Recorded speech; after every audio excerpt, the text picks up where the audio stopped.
Everybody seemed to have his own Lincoln. You know, we had a book proving that Lincoln was gay. We had one proving that he was suffered from clinical depression, one proving that he was a fundamentalist Christian, written by a fundamentalist Christian, just as the depressing book had been written by a guy who'd had depression. The book proving he was gay had been written by a guy who was gay. There was even a book proving that Lincoln would have political views identical to Mario Cuomo's if he were alive today. And that book, of course, was written by Mario Cuomo. So I thought, well, what happened to that Lincoln that I knew as a kid, the huge Lincoln, the iconic Lincoln? And that sort of set me off looking for Lincoln through the people who love him and obsess about him. So I went and I talked to the owner of the largest private collection of Lincoln stuff. And the things she showed me were from Mary Lincoln.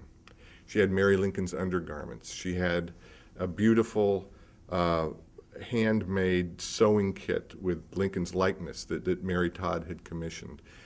She had various gifts that Lincoln had given her. And I saw that what was going on here was she was in love with their love affair. There's a group in Gettysburg, Pennsylvania called Tigrit Corp, which stages seminars in which Lincoln is used as sort of an instructor to CEOs, mid-level managers who come for a weekend to learn about how to handle their business better. Lincoln was a master manipulator of people, but he was himself, could not organize his way out of a paper bag. He kept his stuff in his hat. He forgot to cash his paychecks. He didn't know who his clerks were half the time. He was very vague.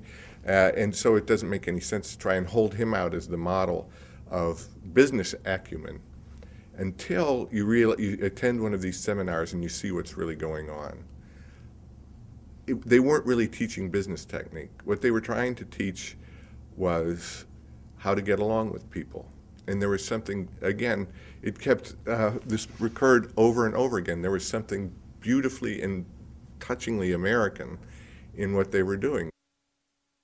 I was in the lobby of the Springfield Hilton, and an old man from Czechoslovakia in his late 80s had come there. He said he'd been trying to get there for half of his life, the last 40 years. He said he'd been in the concentration camp. He pulled up his sleeve when he said this.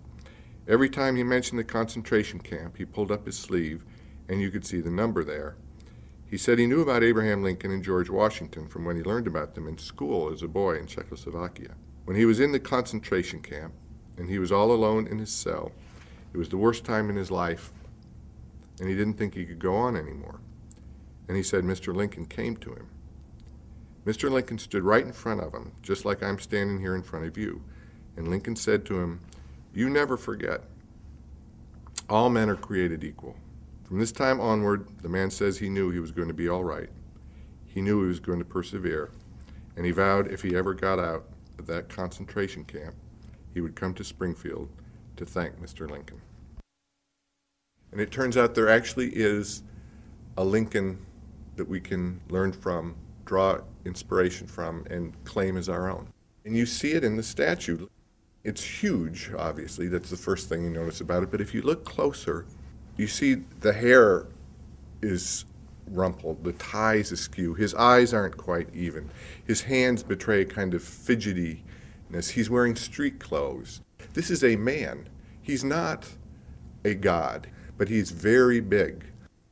Wherever I'd gone, I'd gotten a different kind of Lincoln, you know, through the collectors or through the, you know, Lincoln the business guru or Lincoln the political figure or, you know, whatever Lincoln I'd been given, the Disneyfied Lincoln. I'd look over there and I was sort of reassured. He's still there. That Lincoln is still there.